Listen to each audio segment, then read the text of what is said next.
Oh my Wawd, it's a morning show. Welcome back, Jason, Patrick, and Wake. Welcome to everybody who's still, watching us or waited to watch us live. We took a week off, but we're back because there's so much to talk about out there in the world and with us. So how's it going, Jason? It's good, man. How have you been? That hasn't been good. I mean, I think it's. Maybe it's overall, I'm doing good. The world's not great. doing good.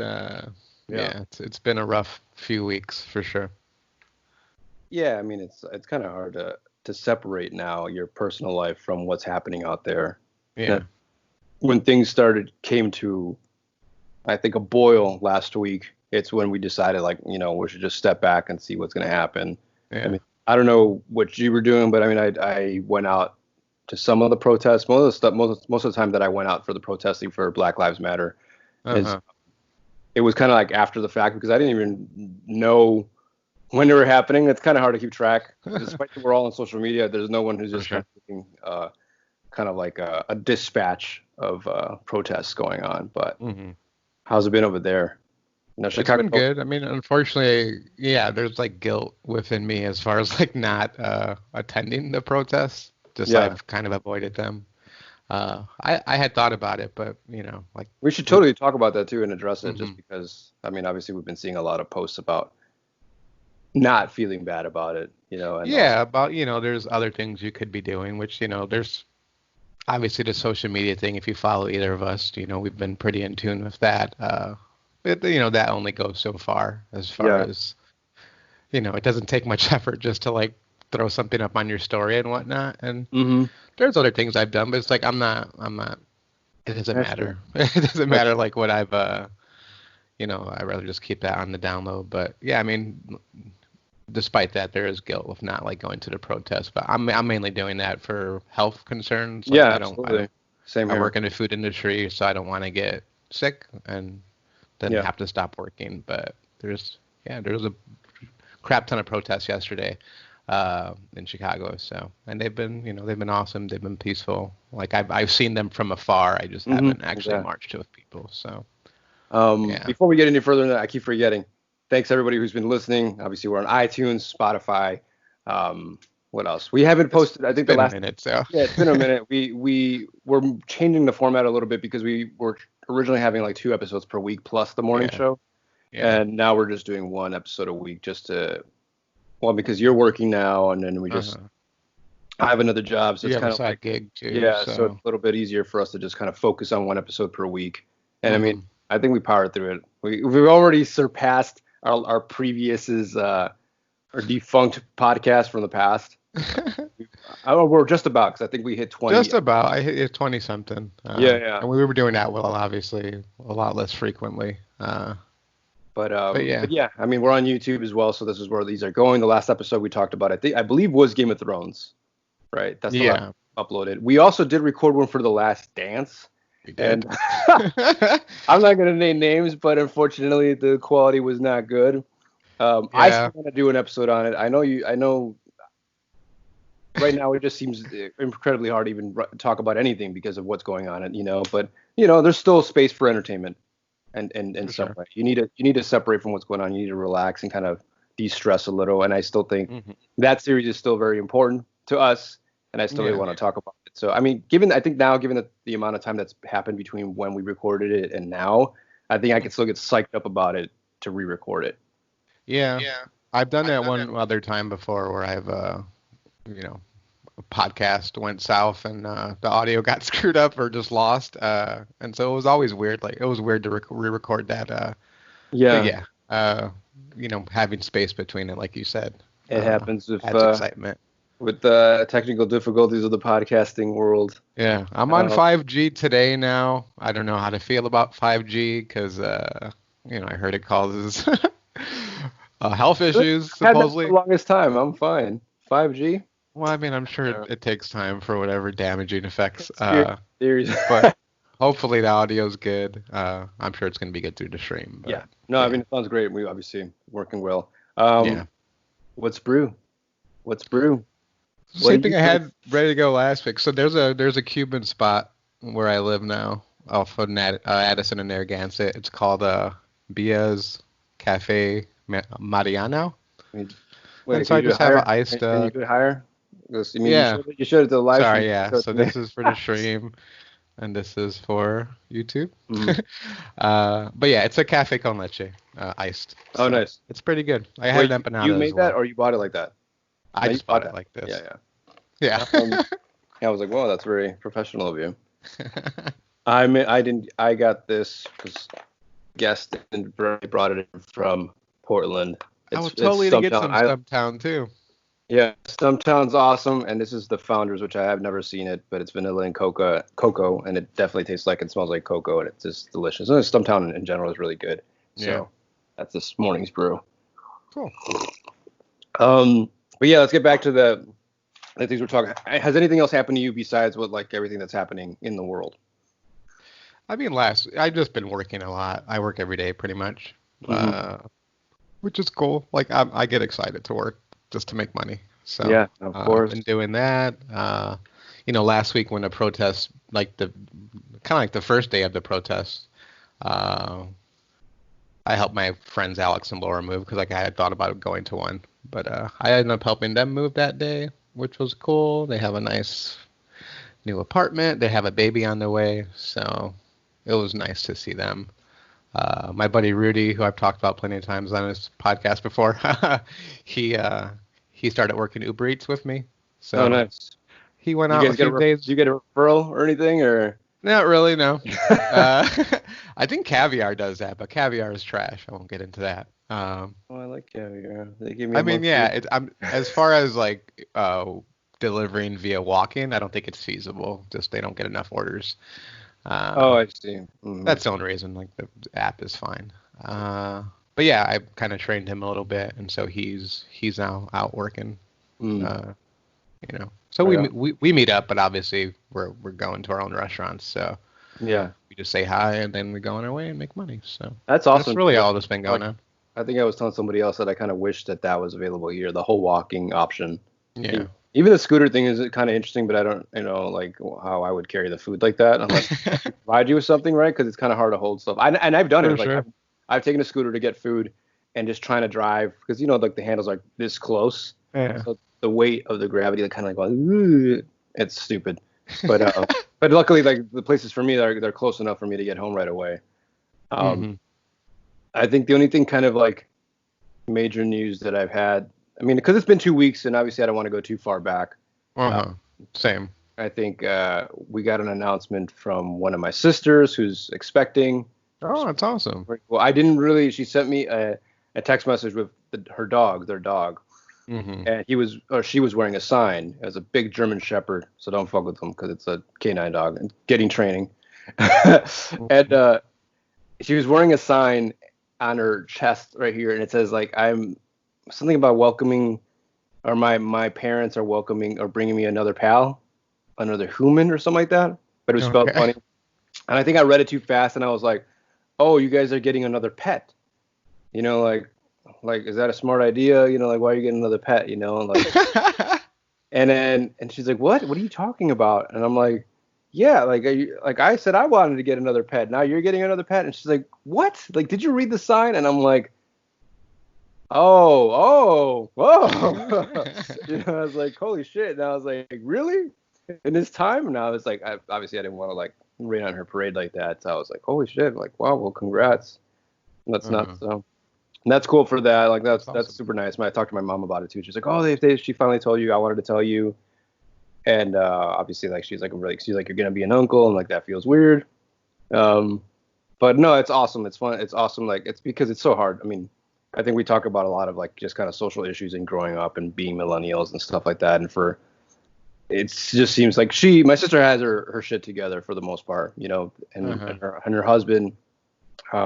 They run a small business together as well, so they got their shit together. They got their own house, so that's awesome for them that they could they managed to like break through and get that to happen. In terms of like me being the older one, and good morning, and not having anything, just kind of living in a studio apartment, check by check, with nothing. That sounds sad. Yeah, it is weird. I definitely look at like my friend circle. I'm like, we're not really doing this grown-up thing correctly or the way it's supposed to be done. Yeah. But I guess, it doesn't whatever. It doesn't have to be like the same for everybody, but yeah, no, that's true. I mean, exactly. Yeah. I'm not. And then we talked about this, I think, on the regrets episode. I'm not regretful of a lot of stuff in terms of how things are happening. Like we're growing up and whatever. I'm happy. I would say I'm relatively healthy, thankfully. Fingers crossed I still don't get fucking COVID. And yeah, no, it's cool. It's cool. And it's also cool that it's happening to her because I think it's more aligned with her, and I think me more as an artist, as a person. I hate to fall into that trope where like, oh, he's an artist. Sleeps around and goes whatever, does whatever, lives in a shitty thing, but he makes art. I feel like that is still kind of truthful, but I'm okay with it. So, yeah. You mentioned the stuff about the protests. I wanted to ask you this because I feel like now that we have this forum to talk about it, it's kind of we have it, we might as well use it to talk about it. But how do you feel about? And this is something that I've been feeling really strongly about recently because I know you talk about. I hate using this word. It's not a word. Acronym FOMO, right? Fear of missing out, because we're not at the protests like we want to be. I do really want to be out there. Like this is a really strong issue for me too. It just I believe in all this stuff and I just want to be out there. But at the same time, what can we do? We've been sharing information, sharing news, just trying to. I don't have that many followers, obviously, and at the same time, I think same thing. So like my reach is not. Yeah, and I think I was talking. I don't know if I was talking to, I think Christina or one of my other friends about how like I'm already kind of preaching to the choir. Like me sharing this with you is something you would already know. It's like, and then you could share it as well, but you'd be sharing with people that already know that stuff. Yeah, we're all in that bubble, right? Yeah, yeah, exactly. And I think someone for her who has like such a huge following, it makes sense because that spread, that reach is super important. That doesn't mean I'm not going to not do it because I feel like no one cares. And I've lost some followers here and there, which I was like, fuck them. I don't give a shit. If they're getting tired, because all of a sudden, obviously, like my account is very much personal art stuff. It's very light. Me fucking around when I was making TikToks. I don't use TikTok anymore because fuck them. And so now that I'm posting all this stuff, I'm sure a lot of people are like what the hell? Like what's with all the political stuff? It's funny how people immediately kind of just wrap that up into something political. It's not political, obviously. Yeah. But how do you feel? Long story short, coming back. How do you feel about people? How do you feel about people that you know or businesses that you know that haven't been saying anything about it? Like, do you care? Or you're just like, oh, well, they're doing it in their own way, or like, yeah. How do you feel? I guess I haven't really thought much on it. I mean, obviously it's shitty if these places aren't using their voice for sure. And like going back, I guess to what you're saying about the content that you were kind of putting out there, and then now it being focusing on this, which I feel like the whole world is right now, rightfully so, and I'm happy it's happening.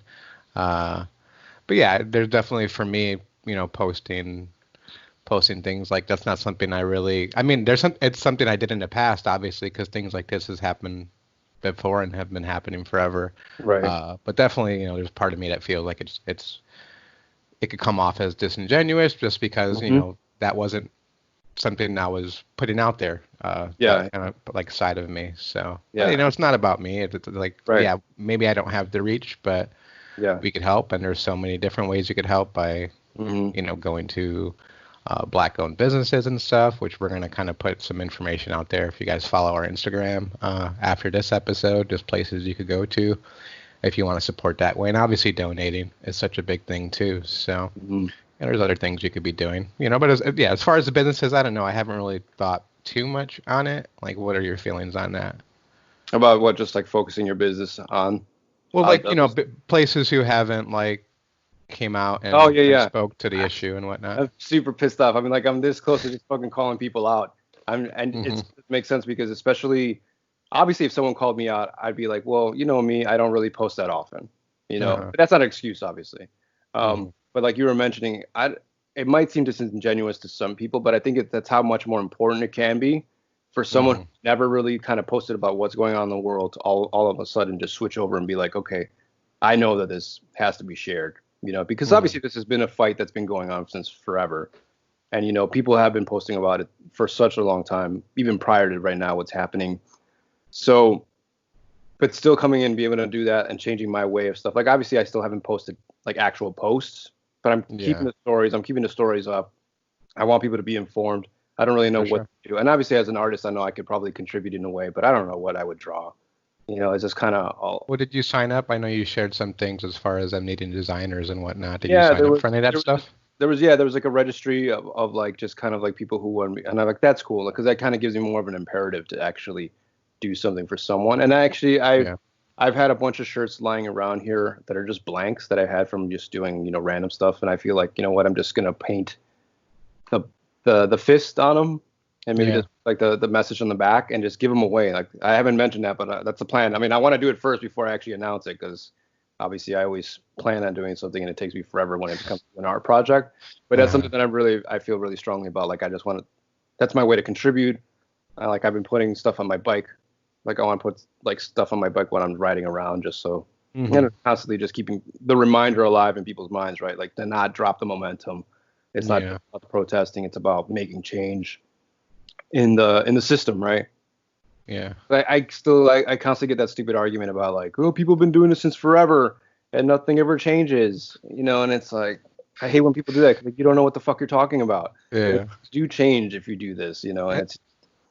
And I don't want to like name names, but because I'm not going to do that. But there's also the aspect of like challenging people in your family or your friends who like have rudimentary ideas of what this is about or are focusing on the riots as opposed to the protests, which have been mostly peaceful. Right. So I've definitely challenged friends on that. But yeah, I won't name names, but I definitely have challenged friends on that. It's like, like you have this archaic way of thinking and, like part of me is like, I don't want like friends like that. I don't want to surround people like that. Right. But also, there's room for, productive conversations there. And hopefully the other person listens to you and hears you out and you hear them out and you kind of, come to an agreement on things. But I mean, now's the time for that. Like, call that shit out for sure. For sure, yeah. And I think I'm quick to just immediately just tell someone to fuck off and get off my page versus I don't want to talk about it. It's almost like, and I did post that post about like, if you have an issue, send me a message because I didn't even think about this. Actually, this happened in the week. One of my friends messaged me and he's like, hey, can I call you right now? Anytime anyone ever tells me that, I'm all like immediately freaking out. Like, oh my God, what did I do? What happened?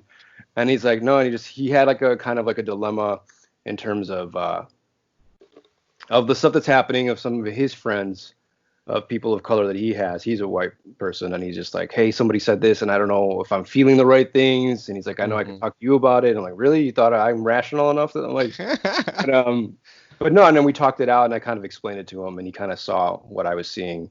And it was basically about generalizations about people of color and how people were making generalizations of white people. And I was like, dude, now you know how it feels. Like, I hate to be like, just say like, yeah, this is how you're getting it because of what's happening to us.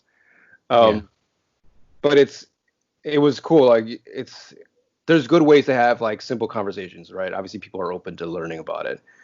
I think it's all ego. I think that's the only thing that's ego and fear is what's stopping people from actually trying to change and learn. It's almost like you've gone so far, I can't change anymore because I've led this life, and it's like, no, you can change, which is pretty cool either way. But in terms of the businesses, I think almost everybody that I've been like championing, even prior to this, right? Like, because we've been talking about how much we really want to get, or we want to support local businesses. For sure. And, but there's some that just pop up and I'm like, they're very vocal. They're always talking about things. And I'm just like slowly putting these messages out like, hey, if you're silent or you're a business and not saying anything, and they don't. And I'm just like, all right, maybe I'll wait a week. Maybe I'll wait. And then nothing happened. And it's just like, okay. So I feel like now I'm just going to unfollow them because I don't even want to be like, hey, why don't you do this? Because I don't want to be that person. Like if you're seeing how the world is going to hell right now or just burning down and you're pretending like that fucking dog, like this is fine and you're just going about your day, then then you are part of the problem and you're, I'm not saying it's your fault, but you're helping this fucking continue on. So but I think it's cool that we have other ways of doing stuff. I'm really into like, I know people are into the peaceful protests. I'm more of like, the way I was like, I've been thinking is just how radical things can get, like the way the protests are happening in China. And I just, oh my God, we got to organize like that. Like, what can we do? Like, all I'm thinking is like, what do we have around here that we could outfit ourselves to make protect ourselves? Like, what can we do to make shields or like block this stuff. Yeah, that 2-liter gas mask thing was pretty fucking badass. Yeah, it's like stuff like that, or like that thing about like how they planned it out, like how it's there's like a different part. Like it's almost like a video game, right? Like you're the medic and you're gonna be the front runner, and you're like the engineer, and you're gonna be fixing this, make sure comms are going. Like that's amazing, and it's like looking at it. I'm not saying that we should diminish this as a video game, but I think it's in a way it's just like sometimes it's hard to comprehend how things are going.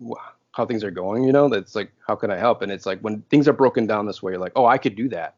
Like I could be that person. Like I can't be in the front and fighting them, but I could totally be in the back, or I could be making the flags. I could be people doing stuff like that. You don't have to be right there in the thick of it. I think something that happened recently, I think it was yesterday or the day before, downtown LA has been having a lot of protesting as well, peaceful protests. Somebody threw out money into the air. Like I don't know dropped it out from the sky, from a helicopter, or from a building, and they just threw money. Mm-hmm. And obviously everyone's like, oh my God, it's so nuts. It's like so LA. And I'm like thinking to myself afterwards, after I got over like the shock of it happening, like, wow, this is like, it reminded me of the Batman film, Joker. Remember when he started throwing money out and then they started gassing everyone? Mm-hmm. And I was like, and I just wrote like, make sure it's not laced of anything. I mean, the immediate thing that people are going to do is like, I want money. And then you know what it's happening. And then my friend who was there, who was filming it, she said like a lot of people's initial reactions were like, grab it. And then the second one was like, burn it. And I was like, fucking burn it. Yeah, just do it. That's totally anarchy there because you're obviously burning currency. But either way. Yeah, it's been crazy, but I think it's good that there's a lot of cool positive stuff. Like there's more of it over there in Chicago, which is what I really love, is like the amount of like murals and art that have been going up. Yeah, it's an insane amount. Insane. Yeah, it's amazing. And it sucks that these businesses have to do that, but they're still supporting, Yeah, it was funny. I mean, not to be like negative on it, and maybe that's just me being presumptuous, but that when there was one night, I think that was last Saturday or Sunday, where like the looting was at its worst. And you can feel however you want about the looting. I don't necessarily agree with it, but I definitely understand why it's necessary, and makes sense that things got to that point, because obviously past protests have fallen on deaf ears.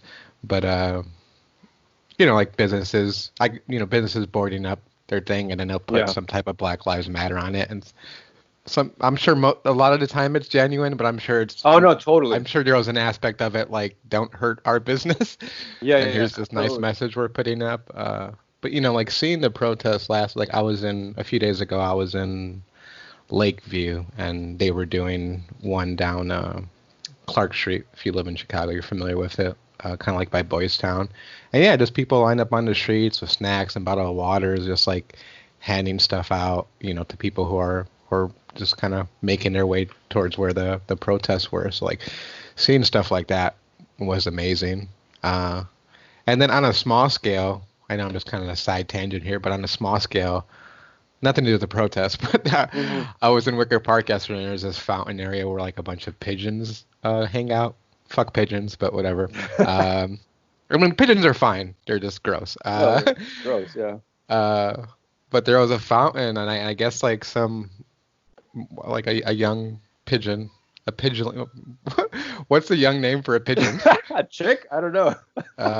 But it had fallen in the fountain. A Pidgeotto? Yeah, I was gonna say a pigeon.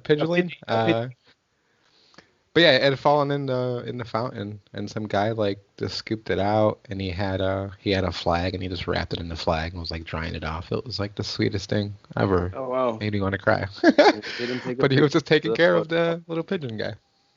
It's funny. A lot of times, I think, and I'm sure. Well, because you obviously your blog is very much about taking photos of stuff, but it's not like your modus operandi. For me, I do like doing that stuff, and to a point where it's almost kind of not disingenuous or bad. It's just like, I want to document this, Yeah. And it could be in a way, it could be not genuine, right? Because it's like, let this moment just exist, but I want to capture the moment. Like, hold on a second, don't move from this amazing moment, Like I remember I was walking down outside yesterday, and I walked past. There's a hair salon right around the corner. And I didn't realize it was open, and there was like one sole person there getting a haircut, and obviously this hairstylist, and they were both wearing masks. And I was like, oh my God, I wish I had my camera because this is just a great shot. Like, I just want this shot of them in this lonely salon with these masks and doing that. But I didn't have it. But there's a lot of those moments where you just kind of like, you feel like I just want to capture this to share versus I just want to be a part of the moment.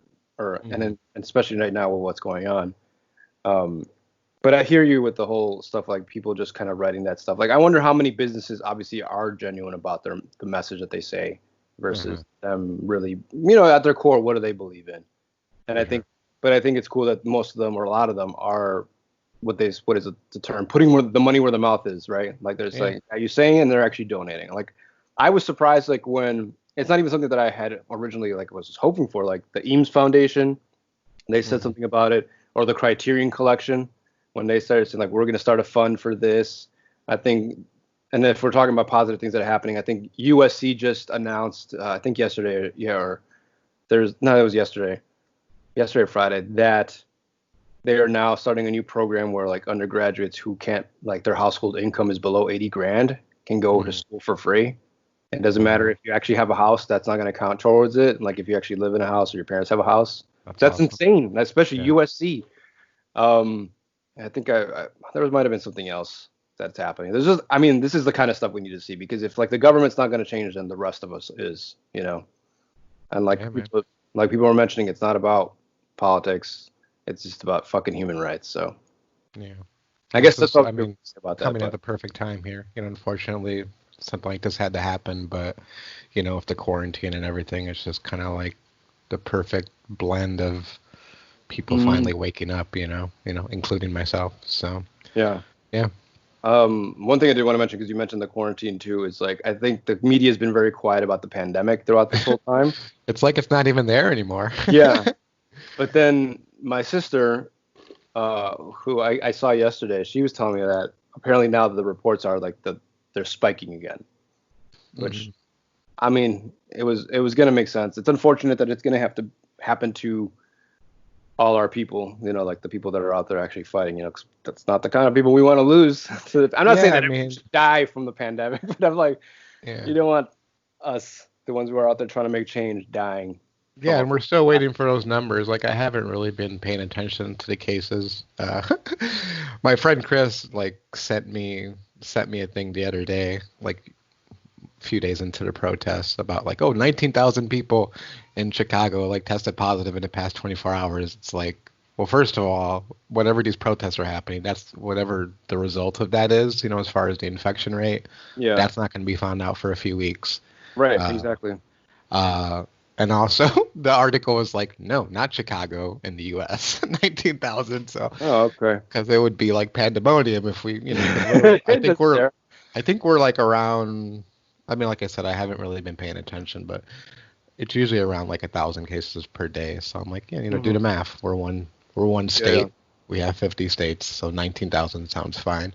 And I feel like some of that stuff, I mean, conspiracy theorist here, I feel like some of that stuff they could put out, like those numbers aren't even accurate, and they could even report on these high numbers to try to scare people into stop protesting. It's like, fuck, like totally. I don't believe that shit, And there's also the thing where I learned about, which is apparently is true, is that a lot of the doctors have a system when they're checking someone in, when they don't know entirely sure if you do have it, but you still have certain symptoms. Yeah. So you're still kind of checked off as in probably has COVID, so we're going to put it in the COVID section, and it might not be that. But there's a lot of people. Go home. You're not going to get a test. Yeah, exactly. Do you guys have free testing over there? I mean, there's some places I haven't. Ever since I moved out, I don't really watch. I'm not one to watch local news, and that's something my parents love to watch. So, like, that's why I was keeping up to date on a day-to-day cases and deaths and stuff like that. But yeah, I mean, there's places where you could go. There's only X amount of tests, but you could get a free test. Or there's even places you could go for the immunity test. I don't really understand the purpose of that. I mean, I kind of understand the purpose, but Well, it's just trying to find the antibodies. But I think there's a lot that's been said that I know one of the clinics out here, I was signed up to go, but then I was reading up more on it about it saying like there's no definitive test like the FDA has I think it's the FDA or whatever, not the FDA, that's the Food Administration, whatever is the health one. They were saying like there hasn't been any regulations put in to like say like you met the level to be like the right kind of test for antibody testing. So I was like, I'm not going to waste my time and go to a clinic and potentially get anything from someone else just to maybe help. I mean, obviously you want to help, but I'll go when I know for sure that the test is, there available for that. And, but out here we do have free testing. And I think the mayor has been saying, like, if you're protesting, go and get yourself checked out, but just kind of go. I mean, the last thing you want to do is like 2 weeks later and just end up getting sick from all this, which sucks. And I've seen some of my friends really in the middle of everything, and I'm just like, oof. Yeah. And then there's people out there without any masks and stuff like that. So it's crazy. I was gonna bring up one other thing. I was on a meeting. I heard Zoom is not great because you can get hacked. And there's no encryption because they want people to be able to hear us talk. Yeah, so there's not very secure and whatnot. So obviously you don't want to have any kind of like important meetings or whatever on there. Obviously when you're hanging out, no one gives a shit. For sure. So because like the second gig that I started recently, we're starting up websites for artists. We also started this very cool new website where, well, I didn't really start it. I'm just coming on board now, but it's basically like a virtual exhibition space. Yeah. And I know we've seen that before in places, but you could actually walk through it kind of like first person, and you're looking at the pieces of art on the wall, and you might think, well, that's stupid. Like, why can't you just show me a gallery of the art, Yeah. But in this way, you get to see the sense of scale. Like, oh, this piece is actually that large, or this piece like that. And the cool thing, though, is like when you go up to the art, some of it have audio, so the artist will be like, when I decided to paint this piece, blah, blah, blah. So it's like you're doing a museum tour in a way. And so yesterday was when we actually had the opening. I've been working like all the past 2 weeks getting all this information up, and we've been using Zoom.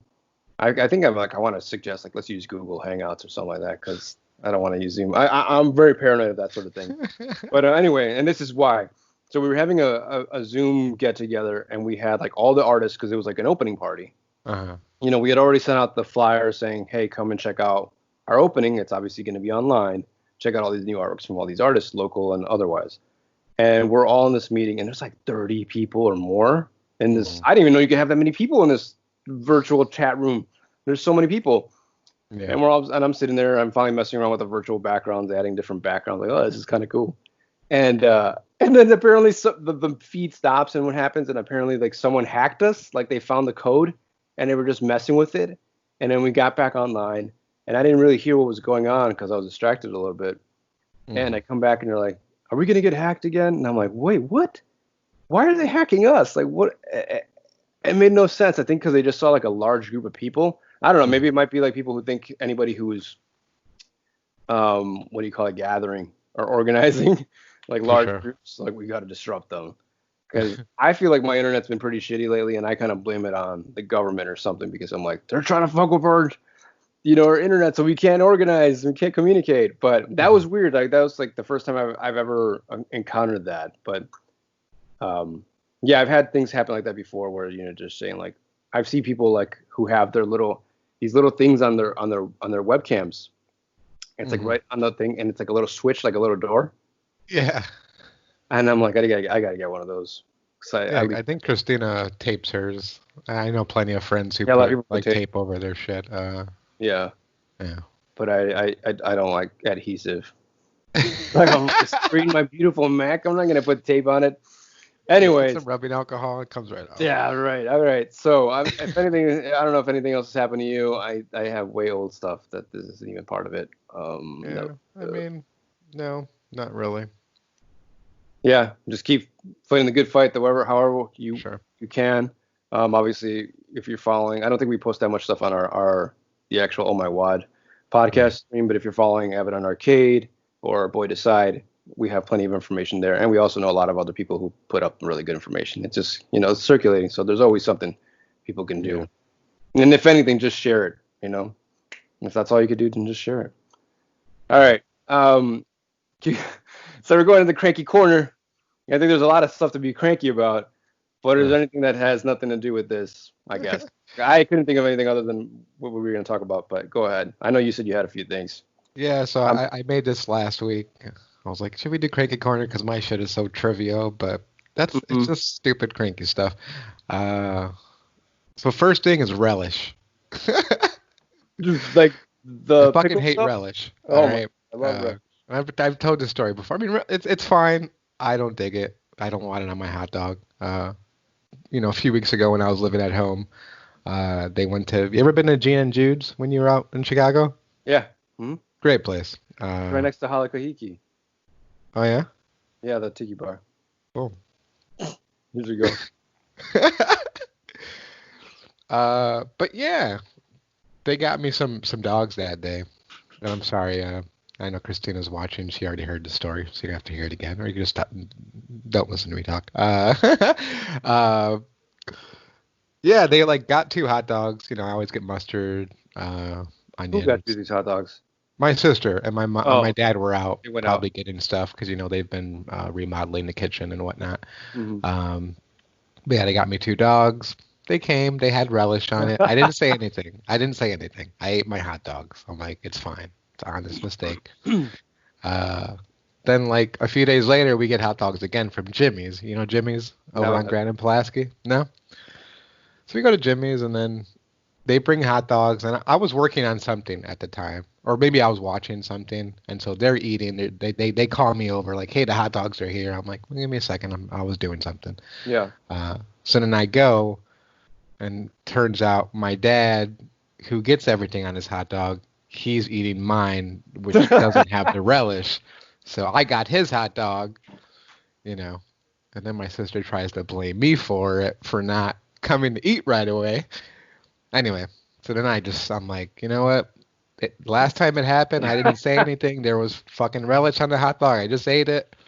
But it fucked up. Anyway, I finally went to Jimmy's again. I ordered some the other day and made sure there was no relish on it. And speaking of relish, like me and Christina were looking into this, pickles, right? What are pickles? Like just pickled cucumbers? Yeah. Right?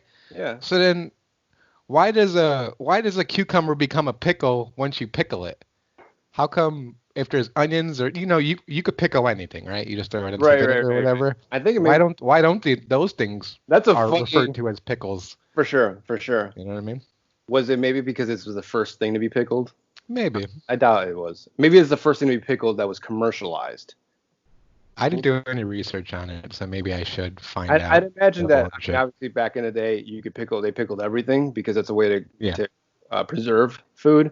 But I think pickles might have been one of the very early things that they do, that it just became synonymous with that. Like kind of like when we say popcorn, it's popped corn, right? It's popped. Popped. Is it? Corn. I don't like that. I don't like it. Because that's what it is. It's the kernels that you're popping the kernels. I don't want it. But now everyone just calls it popcorn. Popcorn. Mm-hmm. Like one word, but that's not where it came from. Or it is where it came from. I don't have anything but cranky about in terms of funny stuff. I think I just heard. I have 2 more things, actually. Oh, I mean, just switch out to mine because I just want to do the one time. Yeah, get to yours. I'm sorry. The whole thing about painting over graffiti. Obviously, if you're doing like a really awesome piece of art and then you just come around and paint it, like I say, like I understand a lot of businesses doing this because it's like some of them give their permission or you ask permission and they paint on it and you're like, great. Yeah. But then there's always kind of like a grace period, like, all right, hey, maybe after a month I'm going to paint it again so I can put my signage on there, or maybe another artist comes around and wants to paint on there. I think there's been enough time. But there's nothing worse when people do that shit immediately after you finish painting it. Like the next day or like at the end of the week, because like, what the fuck? I understand when it's just regular graffiti, like you're just tagging or bombing and putting, bullshit. But when you're actually putting art on the wall and you're such an asshole and have like a horrible life that you feel like you have to paint over it So you mean other people, not the person who did the original piece? Or other people. Yeah. It's like you're walking by and you're like, oh, I don't like that. I'm going to come back here and paint over it. Yeah. It's like it's not even your property. Yeah, it definitely bugs me. I remember I was posting about, when I was working in Wicker Park, like when the lockdown kind of began, there was a lot of graffiti everywhere because there wasn't a lot of people on the streets. So I guess let's just.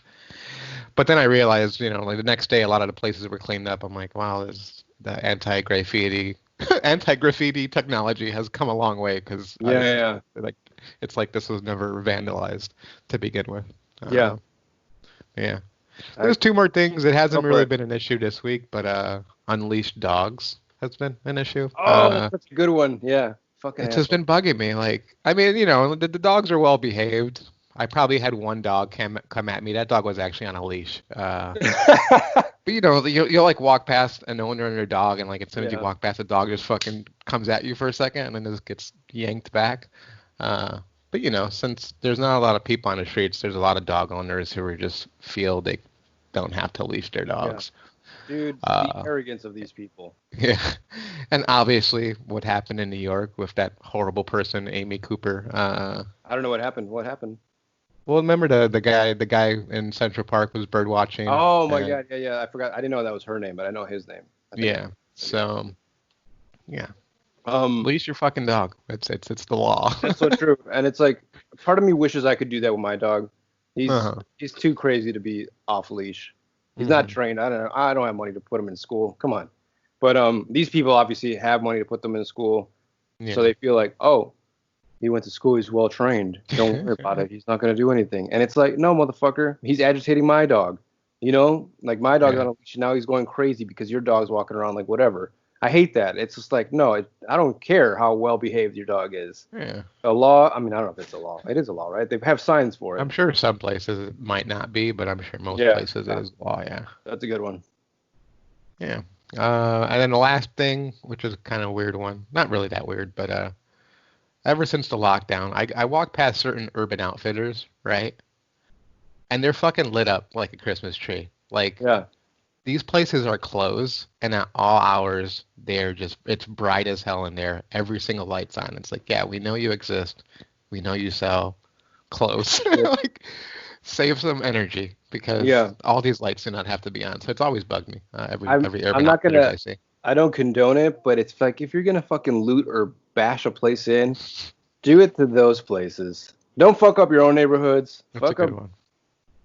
I'm gonna say their neighborhoods because we don't want to separate they and them. The rich, the corporations. Yeah, just leave the mom and pop shops alone, because unless they are anti Black Lives Matter, then like certain businesses that we've been seeing, especially out there in Chicago, they get fucking canceled, and that's it. I mean, we could put Nini's Deli on blast. I never went there, but I never have either. But now that place will be closed soon enough. Yeah, I mean, even if there's not going to get that much business. It's like that's the type of places you boycott. And obviously, I think some people have mentioned that you don't want to shift the focus from the bigger picture, but that's how it starts. Like, you slowly work your way. Like, you have to remove the cancer from the fucking, the body, the whole. So we're not the cancer. The fucking racists are the cancer. Yeah, exactly. Fuck Nini's. All right. I don't have anything. By the way, yesterday, I'm not sure if you know more about Nini's, but I guess they have like a clothing brand called Chicago Native or whatnot. Mm-hmm. I've heard of it, yeah. And I was walking yesterday in Wicker Park, and there was an older woman wearing not a Chicago Native shirt, but if you're paying attention to what's happening in Chicago, it's a guy Nini's Deli. That's his brand too? Yeah. Oh, wow. I guess they had like a clothing brand. I could be wrong, Christina. If I'm wrong, correct me. But yeah, because they had partnerships with like Nike and stuff, which have cut ties with them already. Yeah. But there's this shirt there that they were wearing with a cross and kind of like the Chicago flag, the Chicago flag. But yeah, a lady was wearing a shirt the other day. I'm like, I wonder if she's aware of what's going on. I've seen a lot of those. I think even some people that I know. I think even my brother might have had some of that shit. Yeah. That's so fucking trashy, shitty designs too. So lazy. Yeah, they just put the native. Yeah, the flag on it and everything. I did see one cool shirt somebody had. This is from like when I was watching the Barista documentary that I mentioned a couple weeks back. There was a Chicago Bulls logo, and I forgot what it was called. I think it was called Fixed Chicago or Chicago Fixed. And at first I didn't realize, like, what does that mean? And it's because he rides fixies, and the horn. Yeah, and the horns on the bull was actually like wrapped like the handlebars, like you're using like handlebars. I'm like, that's awesome. I don't ride a fixie, but I do ride a bike, and I wanted to get it, but it's such an old shirt from years ago that they don't make it anymore. Yeah, so we sit here. That is his brand, Chicago Native. Yeah, that's awesome. They burned his stuff. All right, so for Brostradamus, I didn't really get to think of anything. I didn't really get to think of anything in terms of what the future holds. Maybe it'd be kind of cool to have like these drones that paint graffiti for you. You program them with the graffiti you want, and you send it off to the wall. That would be disastrous. But hey, it's my future that I'm thinking of. Low risk on Yeah, the artist's part for sure, right? All right. Have you ever done street art by chance? Oh, maybe like a long time ago. My brother was actually much better at it. He was like, yeah. As much as I always grew up wanting to be a graffiti artist and doing graffiti, and I was friends with a lot of people who were part of like crews. Mm-hmm. He was really good at it. Like he actually went out and painted a bunch of different stuff, and yeah, he would do some pretty decent pieces. Like he actually did stuff. It wasn't just like, like fuck this or whatever. Like he actually tagged stuff. I wish I could have done that stuff, and I still do. A couple people have asked me that they wanted me to paint some of their stuff for them, but I was just like, I've never actually done it. I can't just go to your place and just start spray painting shit because I don't have that practice, and I wish I had a place to practice. And what he would do was go to like these very dilapidated underpasses and just paint there and practice there, and he would just take a picture of it, which is cool because there's nobody there. I mean, obviously it's still illegal, but no one cares. And then he also got busted for vandalizing some places because he's done a lot of bad shit. But yeah, no, I wish I could. Mm-hmm. Yeah. I will say that I could have said that for the Cranky Corner, but I don't like street artists who just post up words or like their poems or like love is for everyone. I mean, some of that stuff I like, but it's got the name on there. Saying. I'm like, get the fuck out of here with this bullshit. I'm not saying that the message is bad. I'm just saying like, oh, did you know this street artist? I'm like, man, whatever. It's just like a stencil. I get it. You don't have to be an amazing artist to be a street artist. I just hate that shit. That's my corner. There you go. All right. So it's been a couple. Do you follow? Sorry to cut you off. Do you follow Scent Rock at all? That artist? No, I've seen him because he's done stuff for Dark Matter. I mean, his stuff is so. I love his stuff. Yeah, I do like his work. But he did I'm sure he's not going to listen to this. I'm sure he doesn't care about our little podcast. But he did a piece the other day at some school on the south side, and it was like Unity. It said, but like the eye looked really weird. Like the eye was like an eye, but there was a fist in front of it, like with the finger up. But then the character all the way to the left, like his arms like curved like that, and so his arms curved like a C, and it's like in red. So like when he first shared the picture, someone commented and said, "Hey, it looks like it says cunty." And so he like deleted the post and he reposted it, but like with more zoomed in, so that the C part was cut off and stuff. So but clearly, is the C part of the piece? No, but just like he draws like these little cute like characters and stuff. Very bendy. And just the kid's arm, his sleeve was red, so it looked like a C, and you couldn't really see the eyes. So those two things together. Yeah. It's a cool mural, but it's like it's hard not to see that now when you see it. But that guy's awesome. I mean, I would say out here, it's why Chicago's always been really great for street art. They always have really great artists, even from back in the day. I think now more so, especially when I was hanging out there in Pilsen area. I remember there was like, when I was walking around in the neighborhood, my friend who lived there would be like, oh yeah, we're talking to different artists to paint this wall because we already have this wall. So it's like almost very kind of organized in a way. Like we're just kind of fielding different artists to see who we would want on this wall, which is kind of, the homeowners association type bullshit. But they've always had great art, especially LA too. It's obviously a little more kind of like, I mean, it's always been a little bit of gang centric, but I mean, in a lot of places, like New York's got obviously amazing art as well. But I think Chicago's got really strong, unique look to their artists. Out here, people like to repost a lot of Obey stuff. I mean, however you feel about Shepard Fairey, he's done a lot of cool stuff. But at the same time, it's just kind of, I feel like it's lazy in the sense that it's not really him doing it anymore. He's got like a whole team. He's got a whole factory basically making stuff. And I think the art store that I go to, they boarded up and they put up a lot of Obey stuff. I mean, it's cool stuff. But, I was like, it would have been cool if they would have gotten like a local artist that shops there a lot to paint some of the walls. Kind of like, how Dark Matter has a lot of just like local artists doing different stuff there. It's not like a branded, thing. I mean, it's a strong, right? Obey is from LA. And it's very, I mean, they've always been very vocal about their perspective and political views or whatever, which is great and all. But I just wish we had more local art like that. And we do, like, we've had art like that that's prior to the protests, like open veins, and we're still talking about like the things of the past and whatnot. But yeah, no, I think Chicago has like really strong stuff, especially right now with what's happening. They've been in a lot I haven't seen a lot of stuff out here that's popped up, and I think it's mostly because people are just, I don't know if they're afraid or they just think that most places are because of the neighborhoods that they wouldn't allow it. Someone's just gonna like get off my property or something, because there's a lot of pieces here that have been here for a long time that you just don't want to mess with it, obviously. But there's also not other areas there's other areas, but there's not a lot of visibility, basically. LA is very spread out, so. For sure. All right, so moving on to what we watched. Like I said, it's been a couple weeks. I have a huge list, but I also am not going to talk about everything. But there is a couple of stuff that are worth noting. And I know you mentioned that you saw a lot of stuff. Do you want to kind of go back and forth like we said before? Sure. Just started doing. So I'll start off with this film from 2005. I don't know why I put the year for this, because I didn't put the year for anything else that I watched. But it is an old movie. It's 15 years old. It's called House of D, and this film was made. So David Duchovny directed this and wrote it and starred, which is kind of funny, right? It's like one of those projects. And Robin Williams is in it. Anton Yelchin is also in it. And I posted about it because they were together. It's kind of crazy, yeah. Erykah Badu is in it as well. Oh, awesome. And it's just kind of, I was surprised. Like, what? But it's basically just his story about, he's like an American artist living in France. And he's just kind of living a shitty life. Well, no, he's got a wife and kid, but they're on the rocks, and he's like very late to see them.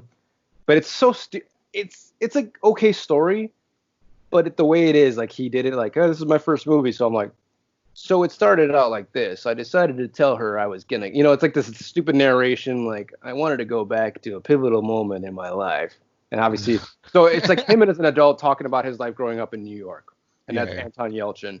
That's him as him, and then he was hanging out and going to a prep school, and like Robin Williams played like a mentally challenged older adult who helped them out, and just kind of their life together.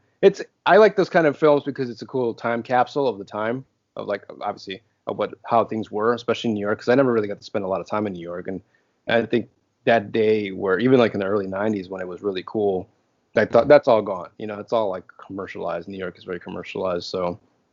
But yeah, it was an okay story. I mean, basically, he tells his story about why he is the way he is because of all the shit that happened to him, how he lost his dad, how he lost his mom, and all this stuff happened, and he just kind of escaped to Paris and stuff.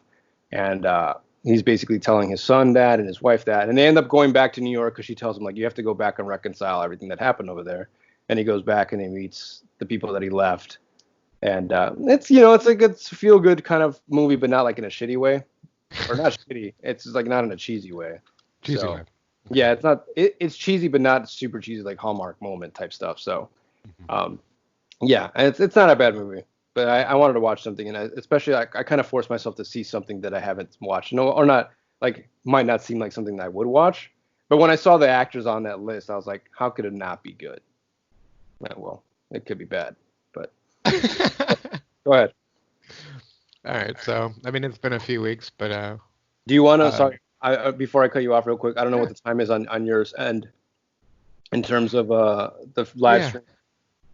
Guys, if you're watching on the stream, there's usually a 1 hour time limit for Instagram live stuff, so we might have to go offline, but then we're just going to come right back. So there's no timer yet, but it should be coming up shortly. Yeah, it's coming up because I have 54 minutes on our timer for the recording.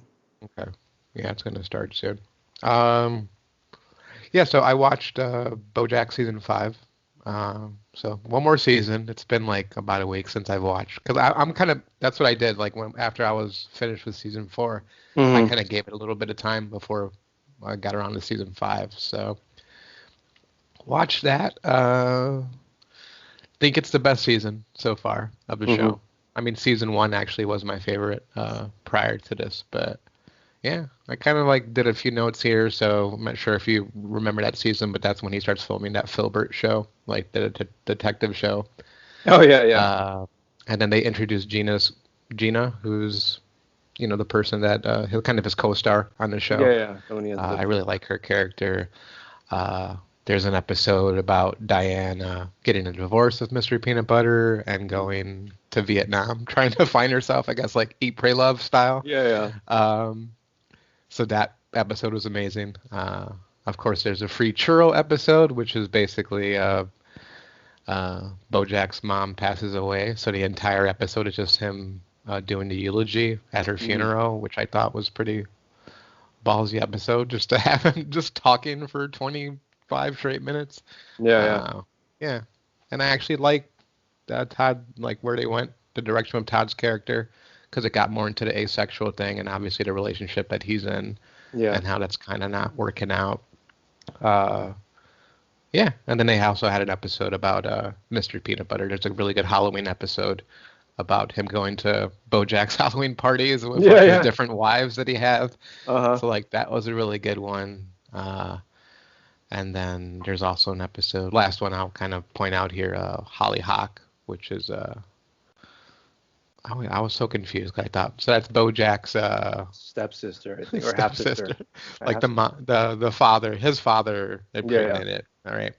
But that episode kind of made me sad because it's like Hollyhock comes to see him and he's spending the whole time trying to find fucking drugs. So no, and it's like, I mean, that's why that show is so good. Like they're not afraid to tackle that stuff, and they do it in such a way where like even just like live television. Oh shit. Yeah, it didn't even show me the time. What's going on? Sorry guys, let's go back online. But yeah, I mean, thanks for rejoining us.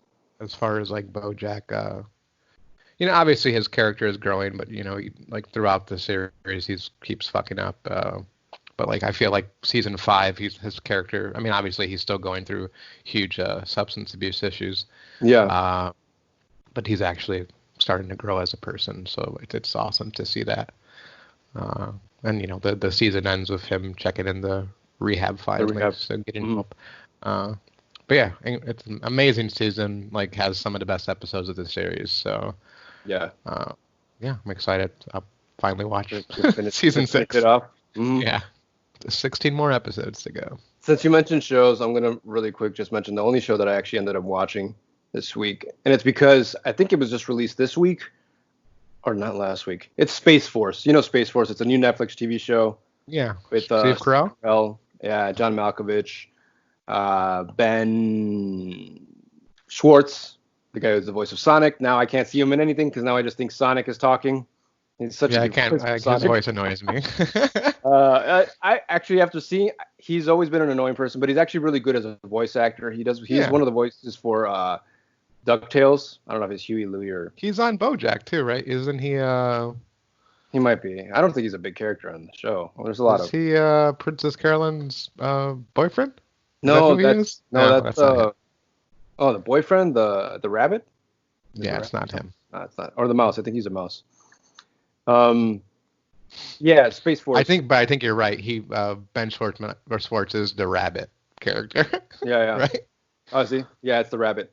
So Carolyn, the one that like they were hooking up, right? And then they separated because she left the company or whatever. They started a company together, and then I thought she hooked up with a mouse character. Well, no, she was hooking up with a rabbit who was married. Oh, right. Yeah, it turns out he was married. Yep. Okay. All right. Anyway. He's in it. Lisa Kudrow's in it. So the thing that bugged me about this show is because it's very much like, I'm a big fan of Armando Iannucci. He's the guy who's behind Veep, Out of the Loop. He did, what was the last one? The Death of Stalin. He just does this really good political satire shows and films. He's just like so good. And he gets like the best actors. And it's just like, I don't know if you ever watched Veep. Veep is one of the absolute best shows ever made with Julia Louis-Dreyfus. Even if you don't like politics or whatever, it's just a really good show. It's got really great acting, and it's just like, that's why I like his shows, because the writing in that is just like so fast. Like you have to be really fast to pick up everything that they're saying. It's so witty, it's sharp. And this felt like it. This had that same vibe at first that I thought, I'm like, is Iannucci doing this? Because it makes sense. The funny thing is, though, he is doing a show based off of Space Force for HBO, and it's called something else, and it's going to be with Hugh Laurie. Hugh Laurie was also on Veep. I think that started already, right? Probably. I don't know what it's called. There's so many of these, because it's like, what's his name? Who's the Family Guy? Seth MacFarlane has his own No, but his is space more like show. Star Trek. His like a riff on Star Trek. His seems like genuine, like they're not trying to like do Yeah, a yeah. satire of it. It's It's a actually little trying to be one funny. of those shows. Yeah, it's more in line with like Galaxy Quest. I think it's Uh-huh. what Galaxy Quest was originally going to be if there was a show. Hmm. I forgot. I think it's called the Us. Yeah, I can't remember the name. It's like the name of their ship or whatever. But Space Force, this obviously, I haven't seen the one that he is doing, and I think that's going to be awesome because Hugh Laurie on Veep was incredible. But also, I'm just going to see my time, how much power I have left. 20%. And but this show for Space Force, it just seems very light. Like they don't go that far. Like they swear and stuff like that. But it's just kind of like Steve Carell is kind of like you almost imagine it to be like The Office because you think it's Steve Carell on a TV show and he's gonna be a bumbling general. He's not stupid. He does have like things. It's very obviously like kind of alt-righty, not super, but you have like the scientists trying to work and create stuff. But John Malkovich is amazing on there. I like him mostly because of him. There's this weird thing where in the beginning of the show, it shows that he's a general and he's meeting with all these other generals. And basically, they appoint him. He thinks he's going to get ranked up to like become an admiral or something for like the Air Force or whatnot. And it turns out like, oh, no, we're putting you in charge of Space Force. And he's like, what? And then it shows like 5 years later or something, a couple of years later, and his wife's in jail and no one mentions that. Like throughout the entire series, like it's kind of weird, right? Like you're a general, but your wife's in jail, federal penitentiary or whatever. So they don't really mention why. I watched the entire season. They don't mention it why. So I'm sure that's gonna come up. But it's a funny show. It's like this from all the things that have been popping up on Netflix. I think it's really worth watching. It's not. I hate to dumb it down. It's not like a smart TV show or anything like that. Like you have to be really invested in it. You have to be paying attention. It's just really funny. Ben Schwartz, like who I mentioned, is on it. He's like their social media guy, so he's like a very annoying character. Like, let's do this and let's do that. Like, I'm gonna tweet this for you. Yeah, talk about that. And it's like him being himself. It's a pretty good impression. Yeah. And but yeah, all the characters are really good. There's nobody there like you know how sometimes you watch shows and you're like, I try liking it, but this guy's just a piece of shit that I just can't watch it. This is not like that. Like Carell's character is still very sympathetic and he makes mistakes and whatnot, but it's good. The reason why I also say it's like a lot like that Iannucci stuff because they don't mention the president like by name. On Veep, they never said his name really. They always said POTUS. Like POTUS needs this, POTUS needs that, and then here is the same thing. They're saying POTUS, and I'm like, oh, they're using that too. But yeah, it's a good show if you want to check something out. It's like only a couple of I think it's like 8 or 9 episodes, and they're really short, and they're funny. So. All right. Rapid fire. Okay. One Cut of the Dead, Mission Remote. So I think in the last episode, I talked about One Cut of the Dead, which is a Japanese found footage film. Not really found footage, but but they did a follow up, while we're in quarantine that they released on YouTube. So it's like a half-hour thing that they do. So I mean, I don't want to spoil what happens in One Cut of the Dead because that's the joy of watching the film. But they kind of do this. It's just this offshoot that has to do with like a killer who tickles people. So it's very goofy. Yeah. And the whole aspect of them doing it via quarantine makes for it's very awkward at times because there's so much of a delay between dialogue because of it looks like they're doing it on Zoom or something. Yeah. But then like towards the latter half of the special, it gets like really emotional actually because they're kind of like all just hanging out and the people who filmed the One Cut of the Dead and one of the girls on here who plays like the daughter character in the movie, she kind of talks about how much she misses like filming movies, and she talks about she's like drunk. I'm not sure if she was actually drunk, but she's like talking about all the things that she wants to do once the world kind of goes back to the way it was, like going to a concert and like hugging her friends and stuff.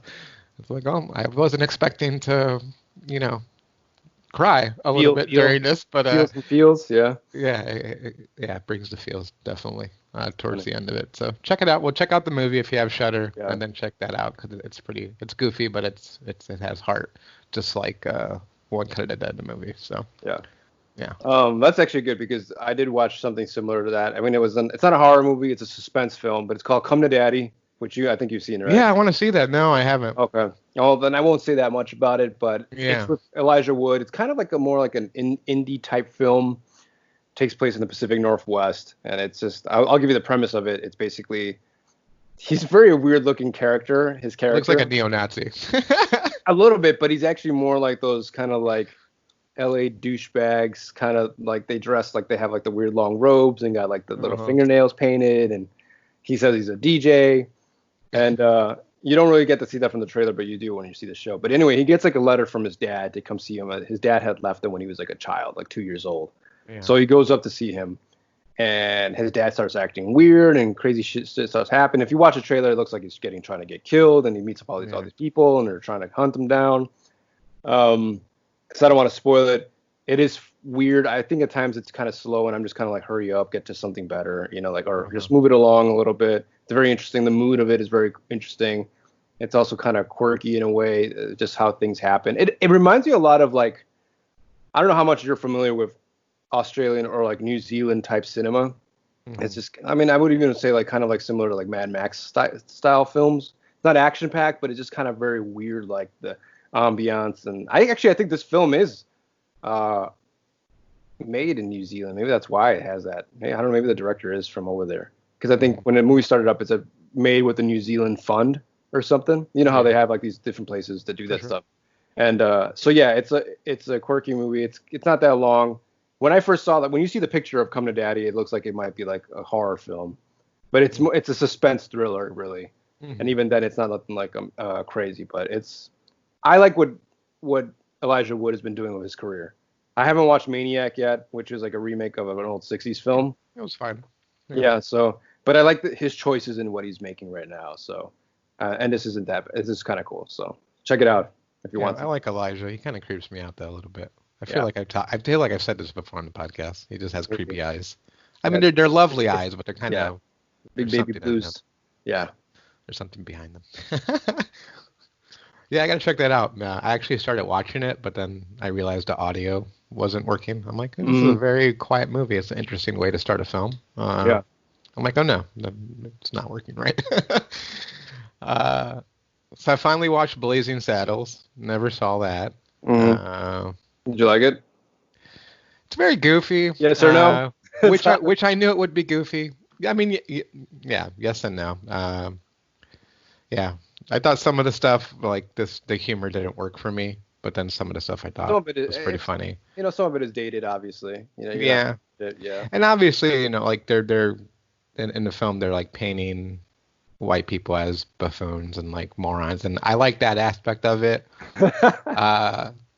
Them using the N-word, I know it's like this is like a satire or a parody of these type of westerns, but it still was hard to hear those. It was hard to listen to those parts, but I did really like, if you've seen Blazing Saddles, like not spoilers, I'm sure most people have seen it. I finally got around to it, but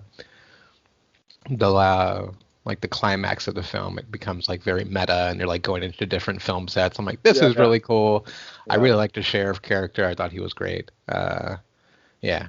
And what's his name? Gene Wilder. Gene Wilder was fine in it. Like, he's this goofy drunk who is a sharpshooter, but a really good shooter. Yeah. He's fine in it. I like Gene Wilder, but it wasn't him in really his prime sort of thing, and it's, I mean, Mel Brooks and Gene Wilder, Young Frankenstein and all that stuff. So if you like Mel Brooks, you obviously should see it. I mean, you probably already seen it because Mel Brooks only made like a certain amount of films.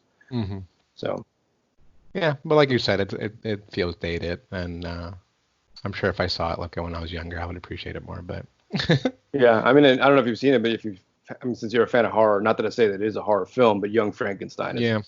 I was before we started here, I was like, I pulled up Blazing Saddles just to kind of get the synopsis of it, and Young Frankenstein was recommended, so I'm gonna get around to that soon for sure because I heard that's great. I'm gonna speed through some of the stuff too because my power is running down. I watched two other comedies. One was called Tenure, which is, how sometimes you're going through streaming sites and you're like, what is this? Because it has like an actor you might like. Like, when did this movie come out? It's called Tenure. It's with Luke Wilson and great. I can't remember. Do you remember Kosher? His name is Koshner, the guy who plays Champ Kind on Anchorman. He's like the bald, chubby. Yeah, it's funny. David Kushner. Yeah. David Kushner. Yeah, he's in it. and Luke Wilson's the star of it. He's basically just some professor at a college that he's trying to get tenure, and it's just kind of like a weird comedy. Kushner's like head of like the Bigfoot searching club. It's very few actors in this whole film, and then he meets like this other teacher, Gretchen Mol, who's another kind of famous actress, and she's also trying to get the tenure. And it's all right. It's not. It's just a very light fare. It's just like a comedy you could watch. It wasn't horrible. It's not memorable. Yeah. The other one that I watched that I did kind of like is called All Nighter. I don't know if you heard of this one. I've never heard of this one before this. This is on Amazon Prime. It's with what's it say? Jay Jameson. What's his name? The guy who plays Jay Jameson. He's on Whiplash. Yeah, I know. He's in the Farmers Insurance commercials. It is with a J though, right? Fuck. Guys, do you guys know what I'm talking about? Like, I should know this. I can't use my phone. But the other guy who's in it is Emil Hirsch. You guys know Emil Hirsch? Yeah, Into the Wild. Into the Wild, yeah, and a bunch of other stuff. It's about Dogtown and the Z Boys. Yeah. No, Lords of Dogtown. What's his name, dude? Who? The farmers. J.K. Simmons. J.K. Simmons. Okay, J.K. Simmons. Wow, I can't believe it. It's got such a unique name. J.K. Simmons is like this hotshot businessman. Basically, he's meeting his daughter's boyfriend, which is Emil Hirsch. Mm-hmm. They meet for a night, and he's like, he's obviously this really well put together businessman. Meets him. He's just like a banjo player in L.A., which is kind of weird. Like it's like indie folk, typical L.A. Like, what are you doing with your life? And he's like, oh, I'm a banjo player, you know. And he's like, well, great, this is who you chose. And then just like fast forward to like like a couple months later or something like that, and he goes to his house. The dad goes to the boyfriend's house, and he's like, where's my daughter? And he's like, we've been broken up for a while. So you kind of think it's gonna be like dangerous, like what's happening? Like he's looking for his daughter, and so he basically like not hijacks. He basically tells the ex-boyfriend like, come with me. I need your help to find her because I can't find her. She's not answering her calls. No one knows where she is. But throughout this whole time, he doesn't want to call the mom, the wife, the ex-wife. But they go throughout all LA, which is kind of cool seeing like, oh, they're over here and they're over there, and they get into weird hijinks stuff. So it's very kind of a light comedy. It's very funny. Yeah. At the end, they become friends, even though that they don't get back together, like the guy and the girl. Yeah. But it's cool. It was a fun movie. What's the name of that one again? All Nighter, because they spend the all night. All right, cool. Yeah, I'm actually making notes this week of what you watched, so it's all in one place. So I have three more. I'll two of them I don't want to rush through, but I know you're like running low on battery here. But I finally saw Spike Lee's Do the Right Thing the other night. I feel like I need to give it a rewatch just because I wasn't paying. I was doing the whole phone thing where I wasn't completely paying attention at times. Mm-hmm. Yeah, I mean, I'm kind of mixed on the film. It feels it's a very messy film. I feel like it's really janky and stuff. Kind of like early on in his career. Yeah, and I know it's like, I was listening to other podcasts and it's highly regarded as his best film. I don't agree with that. Like I said, I still want to give it another rewatch.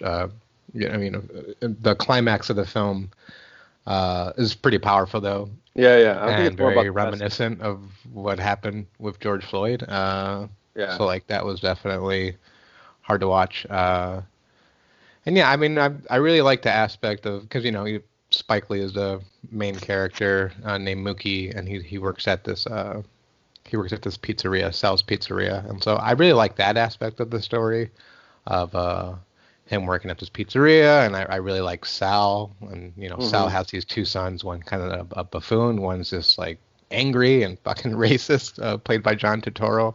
So I really like that aspect of the film, especially like there's this scene with Sal and his son where they're just kind of like having a conversation, and Turturro's saying how he doesn't want to work here anymore, and like we should probably sell the place, because they own this pizzeria and like in this predominantly African American neighborhood. So I really like that conversation that they have, because like you could tell the dad is like kind of a empathetic person, he cares about people, but his son is kind of like the opposite of him, and just him not being able to control what the way his son is, basically, like how did his son even turn out that way.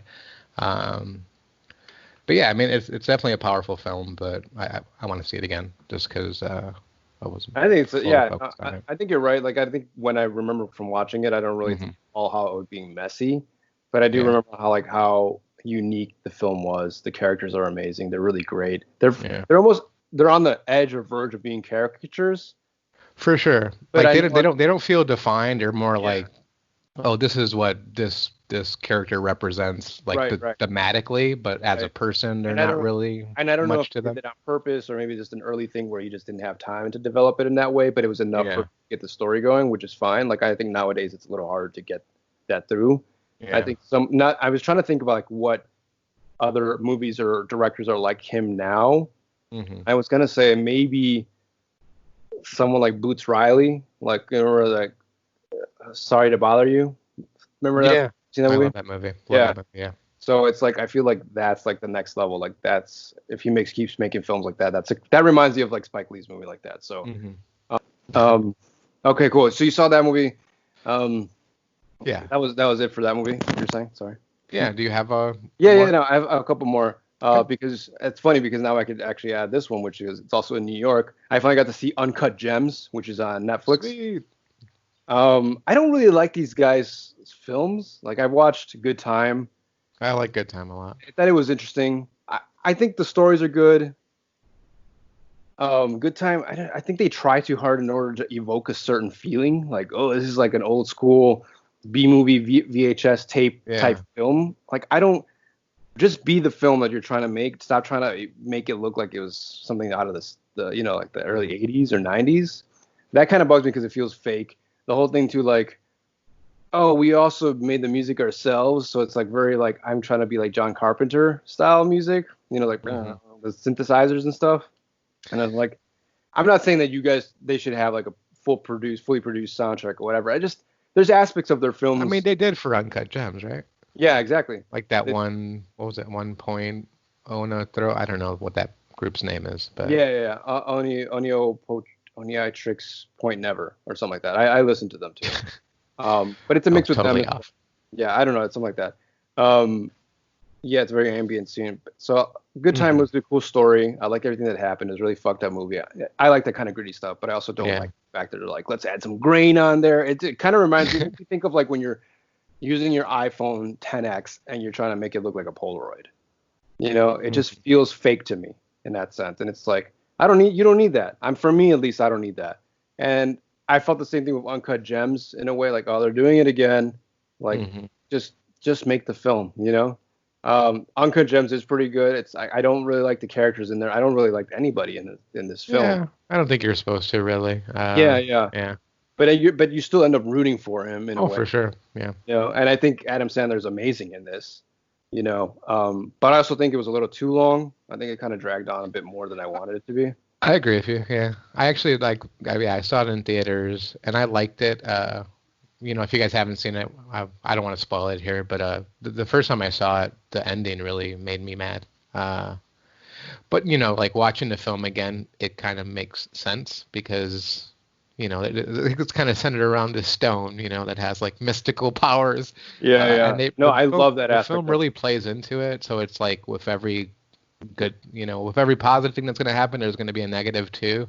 Yeah. And so the movie sees that through to the end. Yeah, when you were saying like they try to make their films feel a certain way, like I love Uncut Gems. Like the second time I saw it, it went up higher as far as like I think it was like my number 4 film of the year or something like that.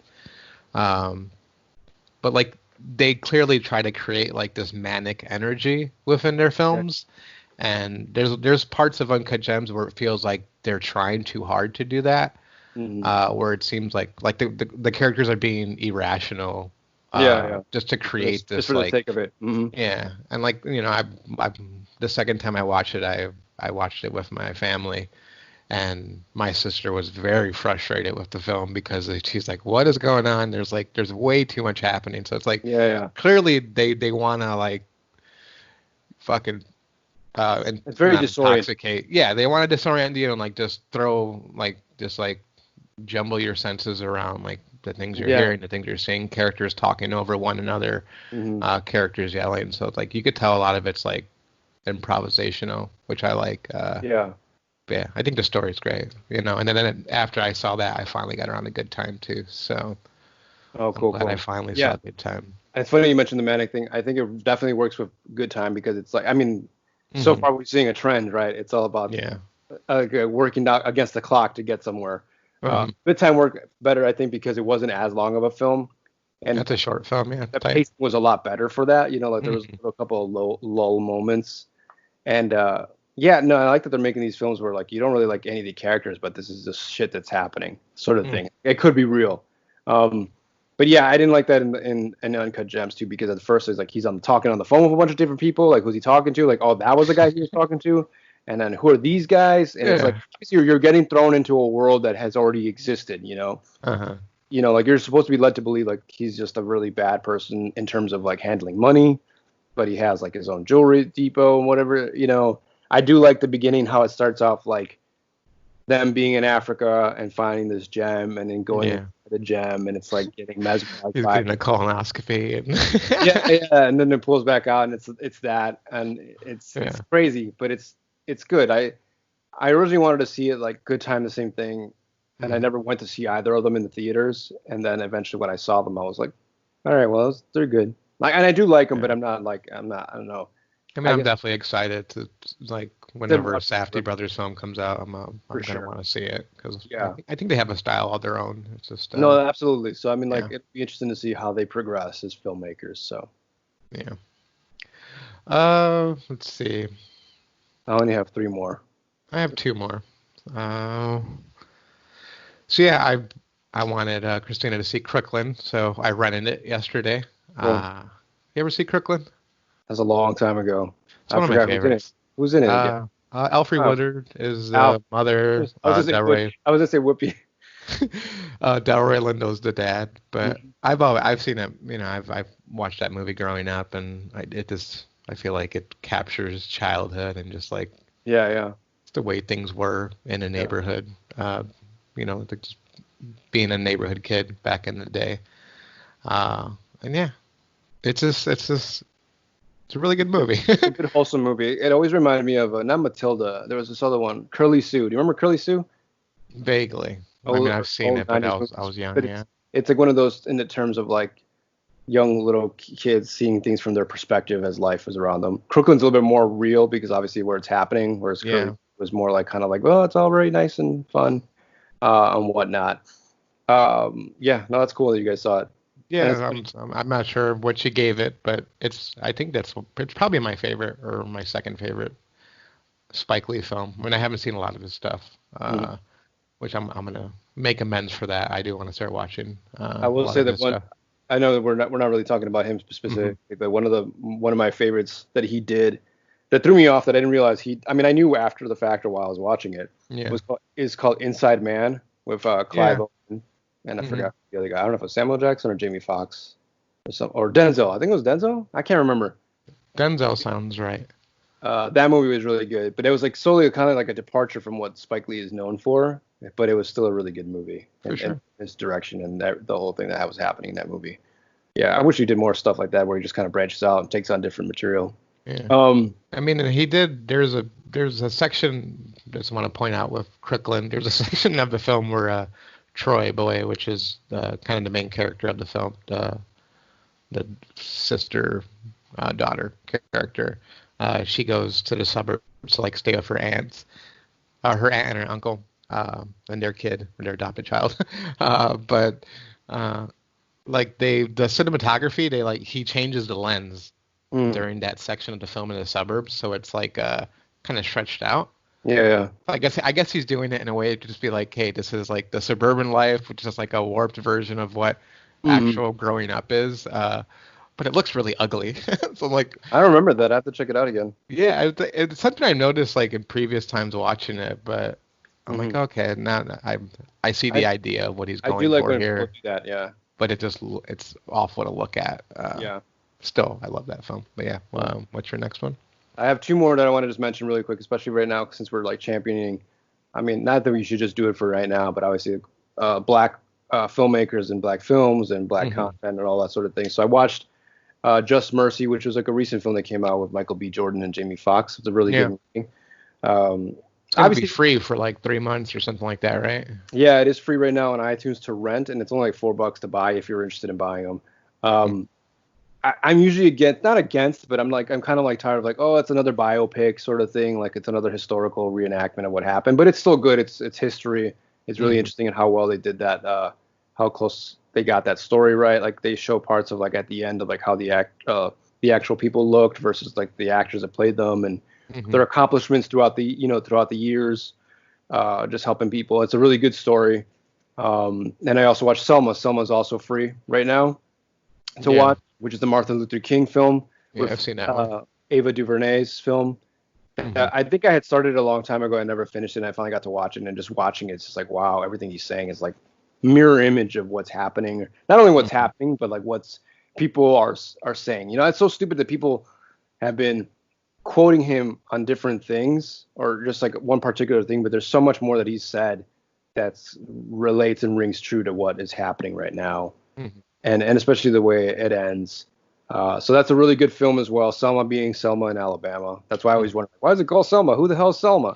You know, and it's like, because it's a place in Alabama where the movement really kind of took off. Yeah, they just had a huge protest there too, where people crossed a bridge, awesome. That same bridge. So that was pretty powerful. And yeah, you know, with the Martin Luther King thing, yeah, so many people are like taking those lines. I guess kind of like, which Do the Right Thing hits on this, the dichotomy of like, and I'm kind of speaking, like I've never seen Malcolm X, and I need to do more research on him. But you know, the whole dichotomy, like Malcolm X seemed to be like one who would lean more towards like kind of a violent uprising. The militant version of it, yeah. Where Martin Luther King is like more diplomatic in a sense. But you know, he's said plenty of things where it's like, this natural progression of things would cause violence and riots, and sometimes that's just necessary. So, and what's cool is like a lot of people don't realize this or don't know this, but Professor X and Magneto are mirrored off of Malcolm X and Martin Luther King. That's how when they were writing that's what they were saying. Like that's like they both believe in the same thing, but they go about it differently, and that's where they got that sort of thing, the idea from. So. I always thought it's always cool when people don't realize that that's what like how comics have always been like a sort of like a response or a reaction to what's happening around you. You know, like Stan Lee has always said that mutants are basically like the outcasts of our social community, like whether they're from the LGBT community or people of color, like that's what mutants are. Like, you know, like we as people, we are mutants, and you know, and that's how they feel, and it's just giving them powers to fight back against that sort of thing. So yeah, props to Marvel Comics for always keeping an eye on what's happening in the world. So I watched those two. I just wanted to mention also Brian Banks is also for free right now. I think it's about the football player that also gets wrongly accused. You said Brian Banks? Yeah, that's what it's called, Brian Banks. I haven't watched it yet, but that's the other film that's up there. I forgot who else is in it. But go ahead. Yeah, and just to point out, you know, because I'm my last one that I'm doing. It has nothing to do with like kind of what's going on. But Film Spotting, one of my favorite podcasts out of Chicago, film podcast. They did an episode, top 5 movies that educated us about racism. So definitely check that episode out. What is it called? What's the podcast? Film Spotting. Film Spotting. Yeah, it's one of like the longest running film podcasts. So. My last thing, you know, I was yesterday before I went out to work, I went downstairs and I was planning on leaving, but Chris, my landlord / roommate, not really, it's weird to call him a landlord because it's a house. He owns this house. Still. And by the way, Chris just joined the thing because he probably heard me say his name. I don't know if you're in the house, Chris, but hi. But he threw on Chuck and Tito, which is I'm a UFC fan. I like some violent sports, but yeah, it's about Chuck Liddell, you know, Chuck Liddell, the Iceman, and Tito Ortiz, the Huntington Beach bad boy. So it's kind of like it's about that and the start of their what happened. The big baby head. Yeah, he has the fucking weirdest shaped head. So is this a documentary? Yeah, it's on I don't know what's on. Probably on Watch ESPN. Because like UFC has done, you know, they have their own YouTube channel. They've done like a special documentary, like a half hour, but this one's actually feature length. It's an hour and a half. Cool. But kind of about their rivalry, which was the first big rivalry in the UFC. Yeah, I remember that. Yeah. And kind of like the birth of UFC and how Dana White and the Fertitta brothers took over, that company. They bought it. They bought it for like $2 million, and a few years ago they sold it for $4 billion. Jesus. So yeah, it's kind of it's about that, but it's obviously centered around Chuck Liddell and Tito Ortiz and their relationship with the UFC, and it even gets into kind of hanging it up, which is kind of similar to like wrestling documentaries, how like, or just fighters in general who don't know how to walk away from the sport, trying to relive their glory days. So it's like, for sure, it's really good. It's a really good doc. I mean, it's interesting you said that, because it's like without them, I don't think UFC would be as big as it is. Yeah. Like it's like, like wrestling, they had to differentiate themselves from wrestling, but it just became like, oh look, it's just an hour of people writhing around in the floor. Like I remember watching those early on fights, and you're like, this is boring. Like, you paid how much for this? Like, nothing happened. That's it. But no, without them, they wouldn't really elevate the show and the program the way it is now. Like that rivalry, and like everyone picks sides. Like I'm this fan or I'm that fan. I don't really remember watching that stuff. I don't really care about watching a lot of that sort of thing. I prefer like underground street fights. I'm just kidding.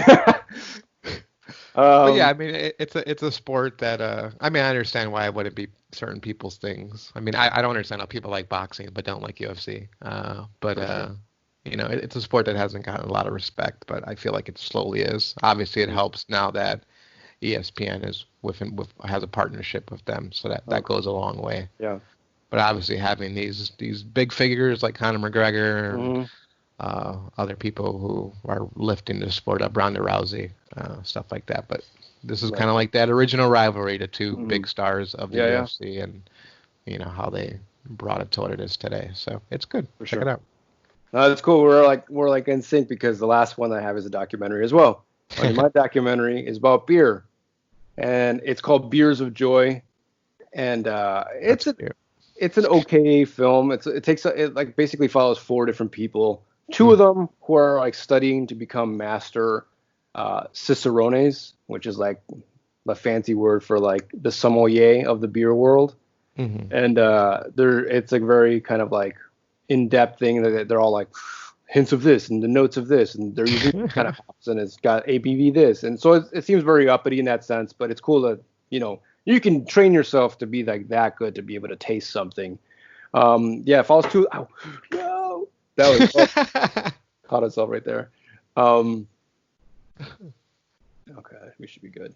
That's because I kicked it. There we go. If I was those 2 guys trying to get that master certification, and then there's also another dude who's like a chef. I think he's called like the beer chef or something like that. I can't remember. He's got his own YouTube channel. He's basically traveling into different places in the U.S. that are kind of historically had some kind of something to do with beer. Like, he goes to like colonial times, Williamsburg. It's like, how did you guys make beer, and how did you cook, or what did you mean? Like, we drank beer for this reason, blah, blah, blah, blah, blah. Then there's this woman who's also a brewer, and she wants to make like a really good, authentic, I think like a beer, like a German Weissen beer. Okay. Like specifically, like they did it. So she's the one who goes traveling to Europe, to different like parts of Germany and Belgium and even Italy, to try these different things and see how they do their fermentation and whatnot. Well, then my issue with this film is the production value is really good. But I really wish they kind of focused a little bit more time on the actual, like, how beer is made or what beer really is. Like, they do talk a little bit about it, but like its origins, like it actually came from Africa. Like the barley and all the stuff that they use, it got soaked in water and they started drinking it. And like, we're just gonna ferment and drink this stuff. I also learned about, like, in Germany, there's a rule that you could only, to call a beer, it could only use 3 or 4 ingredients. Like, that's it. Like, that's the restrictions. Like, if you're gonna call this a beer, it has to be this. And obviously, the brewers there make all kinds of beers. They just don't call it a beer, but it is, because by our definition, all that shit, especially like the stuff that we drink nowadays, like the stuff that I've been drinking has a lot of weird stuff in it. Experimental stuff, yeah. Yeah. So, and it's still a beer, but it was interesting to see that kind of that aspect. They give you a good look at different parts of the beer world. I just wish it was a little bit more in depth in terms of like what goes into the process and learning about it. Especially like we talked about easy in the past, and one of the episodes was really about brewing. Obviously, that's not the focus about that episode or that series, but it kind of piqued my interest in more, just like the coffee did. So, but it's not a bad documentary. It's a light documentary as well. I want it, especially like like the city's starting to open up, which I'm not sure if I agree with, but there's a lot of patios that are packed. Mm-hmm. Obviously, they're still separated, but I've been really craving like a day beer, just like sitting on the patio and just drinking a beer. But I don't know, maybe one day. I don't know if I miss that so much. I do miss. I mean, it's just a thing about working is just like I miss being able to just to go draw throughout the day, in the middle of the day. Yeah, I'm just gonna go take a walk, and then I'm gonna go sit here at the cafe, read my book, and living like the poor bastard life, because obviously like I don't have any money to spend on this coffee, but I'm gonna act like I belong out here like everybody else. But no, yeah, I mean like I'm still drinking beers and trying them out here and there. As much as I say like I want to stop, stuff keeps popping up that's really interesting. I mean, there's nothing wrong with it as long as you're doing it in moderation. It's not even that. It's just like I don't want to get fat. But yeah, I don't know if I've been losing weight. I've been walking a lot, 7 days a week. I think I have. Yeah, but I've been gaining it again because I haven't been walking. I was like almost like I would say like 15 to 20 miles a week prior to that. I didn't even realize it until I started counting. Like, wow, I do this much. And so now that from going to basically like maybe 3 to 9 a week is huge. Obviously, even with the bike, but the bike provides a different kind of exercise. It's like it's not really. Because it's a machine and it's helping you move, you're not burning a lot. Well, even with the walking, it's like you would think my legs are gonna get nice and strong and my nice tight buttocks, but no, not really. No, and I walk like 15 miles a day, and no, none of that's happening. I need to get some weight training in there. Yeah, it's good to stimulate it. Obviously, I still do some exercise at home. I mean, the biking helps kind of. What do you call it? Define certain muscle groups. The walking helps. Sure. If I was biking more, it would be better because I definitely notice a difference. But it's a good mix. It's a good mix. I'm concerned about the biking thing. Obviously, we talked about last episode of my heart beating out of my chest. So yeah. But I hope you guys enjoyed this. I mean, this was a little bit longer episode, obviously, because we missed a week. Hopefully, we'll be back next week. And the way that the current situation is going on. Is we want to make sure we're on top of it and not ignore a lot of it, but we still want to talk about stuff. We're still watching stuff. Anything else you want to add before we sign off? No, just like keep up the good fight here. Yeah, I was going to say that. Yeah, do what you can. I understand. Some things are limited in what you can do, but don't beat yourself over that, and just do what you can and take care of yourselves. That's very important as well. As always, thank you for listening. Thank you for watching. Keep doing what you do. Just keep doing more of it, even when you're inside. We'll see you next time. Bye, guys.